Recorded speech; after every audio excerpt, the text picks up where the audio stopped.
مدد خواستن الله یاری از علی رضی الله عنه. دست گدایی به پیشگاه شاه مردان، شیر یزدان، قوت پروردگار، لا فتح الله یا سیف الا زفق. یا امیر المؤمنین به داد ما برس.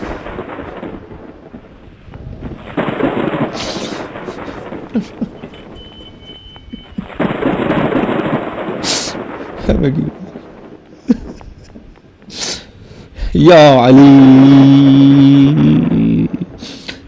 مدد.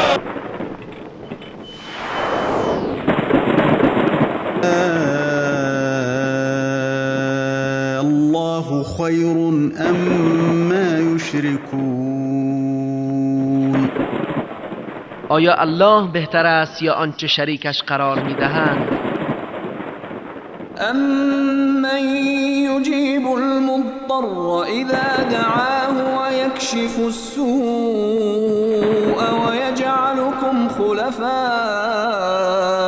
الْأَرْضِ أَإِلَٰهٌ مَّعَ اللَّهِ قَلِيلًا مَّا تَذَكَّرُونَ. آیا معبودان باطل بهترند یا ذاتی که دعای درمانده را آنگاه که او را بخواند اجابت می کند و سختی و گرفتاری را برطرف می نماید و شما را جانشین یکدیگر در زمین می گرداند؟ آیا معبود برحقی جز الله وجود دارد؟ اندک پند می پذیرید. علی رضی الله عنه می فرماید: هلک فی رجلان محب غال و مبغض قال. دو کس درباره من هلاک شدند، دوستی که در دوستیش خلف کند و دشمنی که در دشمنیش افراط ورزد.